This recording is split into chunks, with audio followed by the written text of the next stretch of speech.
Professor Emeritus Lurith Bartholomew Irksbane. The youngest of 4 siblings, Professor Irksbane has spent his entire life in academia, studying the mysteries of the material world and publishing countless academic papers and journals along the way. Among his peers, the professor has always been considered controversial, sometimes borderline heretical, for his stubborn refusal to accept any fact at face value, no matter how often it is repeated to him, unless he has first researched the topic in full to his own satisfaction. This has led him to developing some rather esoteric ideas over the years, the latest of which is his stated belief in something called plate tectonics, the idea that the Earth is actually made up of giant plates of rock floating on a sea of lava, and that this is what leads to volcanoes and earthquakes. After publishing his recent work, Being a Complete Study on the Mysteries of Volcanic Emissions and the Theory of Plate Tectonics Which Causes Them, the professor was widely derided among the academic community.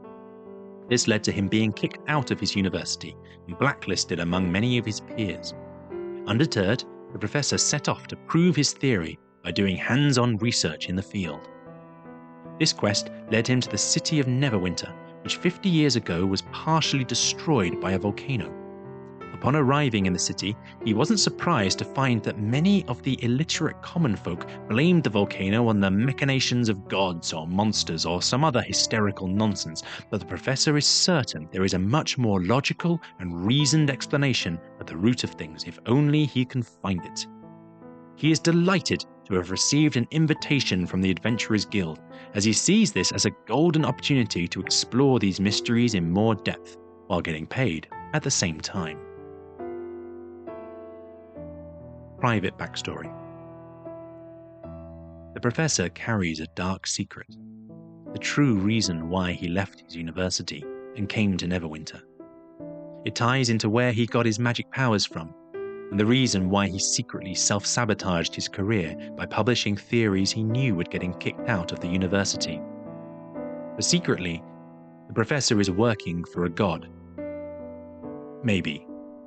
Or it might be a demon, or it could just be a talented mage pulling tricks on him. In truth, the professor has no idea what it is. All he knows is that this otherworldly creature has bound itself to him for over a year now. It gave the professor his powers. It follows the professor everywhere he goes, and it is starting to get impatient. Professor Irksbane was the youngest of 4 siblings, and the only member of his family who went into academia. He never had any family of his own, but his siblings did. Most of his nieces and nephews went on to live very mundane and ordinary lives, but the youngest, his niece Idira, the only child of his eldest sister, she was different. She was clever, quick-witted and studious. She was the only member of the professor's family who looked like she might follow him into a life of study. The professor loved Idira more than anyone else in the world. The two of them would write to each other all the time. He encouraged her in her studies. Unfortunately, because she was a woman, she was forbidden to enroll at his university, but he helped to teach her everything he knew all the same. He saw Idira as his legacy. Idira was particularly interested in the mysteries of life and the human soul, where it came from, and what happened when a person died. One day she wrote to the professor that her studies had led her to discovering something remarkable, the fountain of youth, a means of extending a person's life forever. For months, each of her letters to the professor was more and more enthusiastic and full of wilder claims than the last. At first, the professor was impressed by her passion, then amused by her dedication, and then, in turn, concerned by what was obviously turning into an obsession. Until one day, with no warning, the letters suddenly stopped. After a few days of silence, the professor traveled to her village to make sure she was okay. When he got there, he was shocked to find that the entire village and everything in it was frozen in place, like they were trapped in a moment in time. Over 100 townsfolk, men, women, children, all of them standing like statues. It was like walking into a mausoleum. And yet, when the professor looked closer, he was shocked to find that these people were not dead. They were still very much alive and apparently aware of what was happening around them. Their hearts were beating. They were conscious. Their souls were intact. But they were frozen. Frantic, the professor searched through the village until he found Idira standing in her room, clutching a mysterious silver talisman shaped like an hourglass and hunched over an ancient battered text written in the infernal script. At the time, the professor couldn't speak infernal, so he had no idea what it said, but it was obvious that his niece was in the middle of some kind of invocation ritual. The conclusion was obvious. Somehow, impossible though it sounded, Idira had discovered her fountain of youth, and in doing so, she had frozen an entire village in time. The professor took the book and the talisman and dragged Idira back to his horse. It was then that the god creature spoke to him for the first time. "Leave this place. This is not your collection." The professor was terrified. This was the first time he had ever been spoken to by an otherworldly creature. Yet he didn't break. Where other men might have lost their sanity, the professor leant against his years of reasoning and logic like an old man might lean on a cane to help him walk. The professor argued back at the entity. Who was it to claim ownership of these people? "I was invited here," the entity said. "These are people," said the professor. "Humans. Free minds with the free will to live. They should not be bound in this way." The entity argued back that these were not, in fact, people. They were toys for its amusement, and they had been given to it as a gift. "Given to you as a gift?" the professor scoffed. "Given by whom? You say that these are toys, and yet you're claiming that these toys invited you to come here?" The professor was baffled by the inconsistent logic. "Tell me this. What toy has the self-determination needed to send an invitation in the first place?" The creature laughed. "What is an axe, if not an invitation to the woodcutter to swing? What is a seed, if not an invitation to a farmer to sow?" "That is a poor equivalency," the professor retorted, annoyed. Had this creature been one of his students, he would have failed it on the spot. "An axe is created to be swung. A seed is created to be sown. Such tools have but one purpose in life.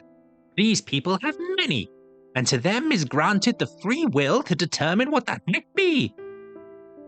"It makes no difference what they choose to be," said the entity. "These are not kings or great men. No one will sing songs in their names or remember them when they are gone. Their lives are mere blips in history. So why do you care?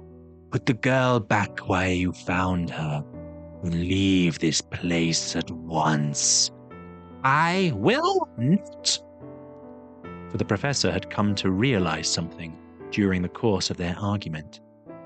If this creature truly were as powerful as it claimed, why had it not frozen him in time too, like it had frozen all of the townsfolk? It seemed as though whatever calamity had befallen this town, it was one which could only be done once. It was a clear consequence of the ritual that his niece had performed. This creature, whatever it was, could only freeze those that it had been invited to freeze, and otherwise, it seemed to have no power in the physical realm. Realizing this, the professor called the creature's bluff. "You will leave this place," he said, "or I will return here with men-at-arms, with fire and sword, and we will put all of your so-called collection to death, and then you will have nothing." The creature grew angry. "You wouldn't." "Wouldn't I? By your own admission, it makes no difference whether these people live or die. As you said, they are mere blips in history. No one will miss them. Left like this, they will live forever. On the contrary, left like this, they do not live at all. The creature was impressed by the professor's logical mind, and so it struck a bargain with the professor. It would indeed let the villagers go free, but in exchange, the professor must find some new toys for it to play with. Better toys, a bigger collection. And it would keep Idira frozen as collateral until he had done so. In that moment, the creature entered the professor, enriching him with magical powers he had spent his entire career being skeptical of. With no other choice, the professor went back to the university and burned all of his bridges. He published a series of controversial papers, deliberately designed so that his peers would have no choice but to kick him out of the university.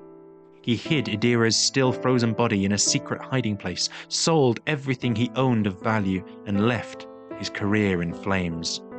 He took with him only what he could carry, along with the still unpublished volumes of his magnum opus, The Fundamentals of Everything, and of course, the strange infernal book from the talisman. Every night, the entity speaks with the professor through the talisman and demands to know what progress he has made.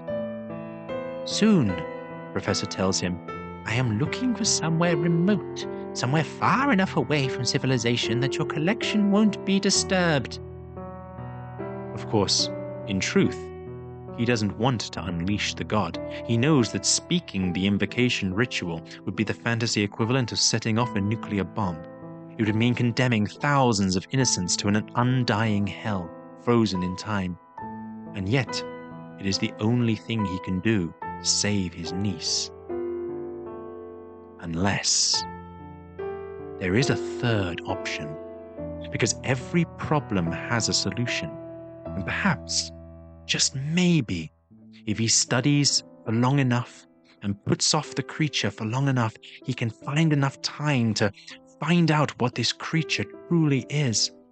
If he can gain the trust of powerful friends and build up his powers enough, maybe one day he might be able to face this creature head on and destroy it once and for all.